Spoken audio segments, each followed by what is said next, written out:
to that breaking news we mentioned off the top of the show. A Boeing jet missing off of Indonesia. ABC's Julia McFarland joins us from London with the very latest. Julia, good morning. Penyebab jatuhnya pesawat Sriwijaya Air SJ182 masih terus diinvestigasi. Berbagai faktor dapat menjadi pertimbangan seperti kondisi cuaca dan lain sebagainya. Kami akan bahas malam hari ini bersama dosen meteorologi Sekolah Tinggi Meteorologi, Klimatologi dan Geofisika Denny Setiadi. Dilihat dari beberapa kasus kecelakaan untuk cuaca itu hampir kebanyakan tidak menjadi faktor primer bagi penyebab kecelakaan ya. Tetapi memang banyak sekali juga dari investigasi baik bukan di dalam negeri saja tapi di luar negeri itu juga menjadi faktor sekunder untuk menyebabkan kecelakaan dari konteks pesawat udara Sriwijaya Air rute Jakarta Pontianak dengan call sign SJY 182. Halo, assalamualaikum, ketemu di vlog saya lagi. Kita konsisten diskusi tentang sains yang berkaitan dengan atmosfer, couple atmosfer dengan laut dan bumi yang memang menjadi konsen saya di sana. Sebelumnya saya secara pribadi ingin mengucapkan rasa bela sungkawa yang mendalam atas tragedi di atmosfer Indonesia atas jatuhnya pesawat Sriwijaya Air SJ182 tujuan Jakarta Pontianak. Dan sambil menunggu hasil dari KNKT untuk menjawab apa yang terjadi pada pesawat ini, kita coba diskusikan hal-hal yang berkaitan dengan kondisi atau dinamika atmosfer pada saat terjadinya tragedi SJ182 di vlog kali ini.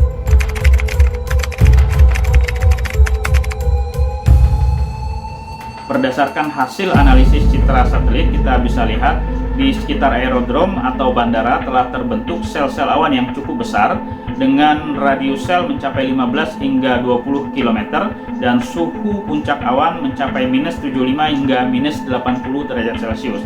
Dan kalau kita analisis berdasarkan mikrostruktur awan yang matang itu membutuhkan suhu puncak awan paling tidak minus 40 derajat Celcius untuk aktif.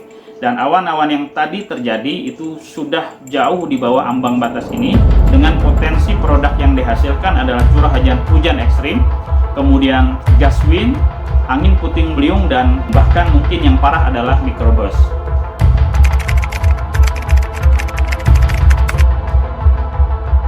Bahaya dari awan-awan jenis multisel CB ini kita bisa lihat ketika pesawat melewati bagian bawah dari awan, kemungkinan adanya aliran udara yang keluar dari bagian bawah awan dengan kecepatan mencapai 100 km per jam. Fenomena ini kita kenal sebagai fenomena microburst yang mampu membuat pesawat terjerembab dan kehilangan kendali sehingga mengalami stall. Di samping adanya crosswind dan low level wind shear di sekitar bandara. Kemudian bahaya yang perlu kita waspadai adalah petir jenis flow to ground yang mungkin pabrikan Boeing ataupun Airbus memiliki static discharge yang mampu mengalirkan arus berlebih dari petir, tapi ingat bahwa satu sambaran petir itu dapat mencapai suhu 30.000 derajat Celcius. Tentu kita harus waspadai kalau tidak ingin celaka. Kemudian ketika pesawat melewati bagian tengah atau pusat dari sel awan ini, potensi bahaya yang mungkin terjadi adalah turbulensi hebat, di samping adanya petir jenis intracloud yang 80% paling banyak dari jenis-jenis petir yang ada. Bahaya berikutnya ketika pesawat melewati puncak awan yang semua partikelnya berada dalam bentuk es adalah adanya icing. Ini juga perlu kita waspadai demi keselamatan penerbangan.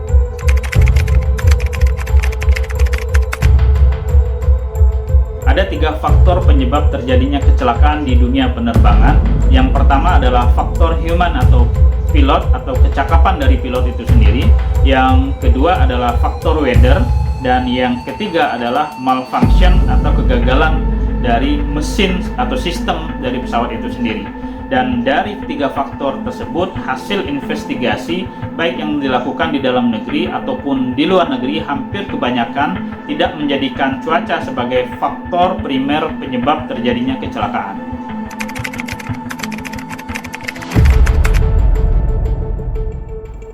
Atmosfer yang kita anggap sebagai fluida setidaknya mengenal 2 jenis aliran yang sifatnya laminer dan aliran yang sifatnya turbulen. Dalam konsep aerodinamis dari pesawat, aliran yang laminar ini akan membantu laju ataupun gerak pesawat lebih smooth dibandingkan aliran yang sifatnya turbulen.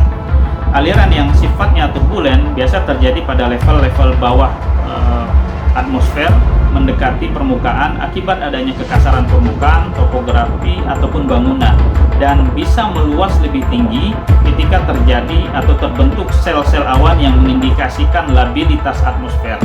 Dan turbulensi yang kuat ini akan mengganggu kestabilan ataupun kendali dari pesawat, bahkan akan menyebabkan terjadinya stall dari pesawat itu sendiri.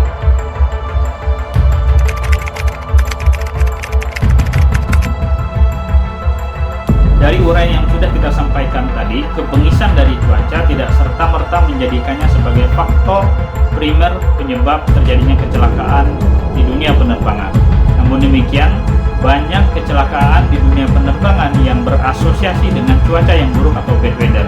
Untuk itu, kita tetap tingkatkan kewaspadaan demi meminimalisir terjadinya kecelakaan di atmosfer benua maritim Indonesia. Demikian vlog kali ini, mudah-mudahan bermanfaat.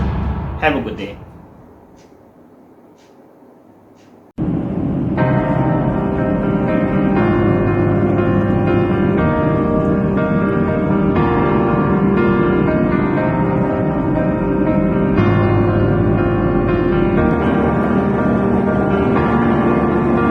I'm holding on your rope, got me 10 feet off the ground. I'm hearing what you say, but I just can't make a sound. You tell me that you need me, then you go and cut me down.